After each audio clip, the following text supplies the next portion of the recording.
apektado rin po ang ilang biyahe ng eroplano kanina dahil sa masamang panahon. At mula po sa NAIA Terminal 3, may ulat on the spot si Mark. Mark?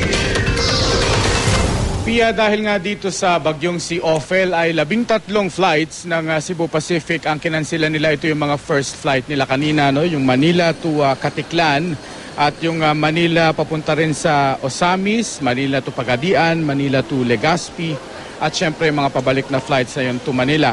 Pati yung flight nga nila mula Jakarta papuntang Pilipinas ay na-cancela rin yung morning flight na yon.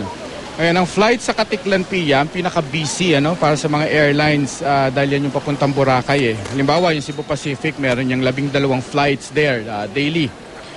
Yung nakanselahan ng flight, kaninang first flight, ay pwede namang sumabay sa mga susunod na flight kung may upuan pa na oras-oras naman ang lipad.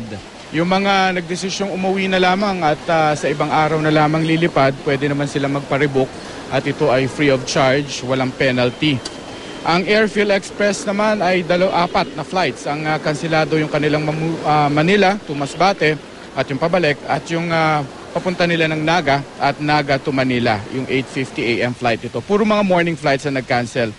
Sa mga oras na ito, Pia, normal naman ang daloy ng mga pasahero dito sa Terminal 3 kung nasa saan ako. Dahil yung mga 11 AM at onwards, pati yung mga afternoon flights ay on schedule pa naman so far. No? Ang gusto nating ang punto ng report na ito, pinapaalala natin sa ating mga kapuso na dahil nandito pa si Ophel at mananatili pa si Ophel, maaari pa lumakas, bumabiyahe pa mula Visayas papuntang Luzon, may posibilidad pa na makanselahan kayo ng inyong mga flight. Kaya bago kayo pumunta rito sa airport, i-check nyo muna sa mga airlines ninyo, pwede kayong tumawag o online, pwede nyo i-check kung kanselado ba o hindi yung inyong flight para hindi yung nabibigla kayong pagpunta nyo sa airport, kaya saka nyo lang malalaman na uuwi rin pala kayo dahil kanselado ang flight nyo. Pia. Mark, balikan ko yung sinabi mo no, na yung ibang pasahero doon sa mga kanseladong flight pwedeng magparebook.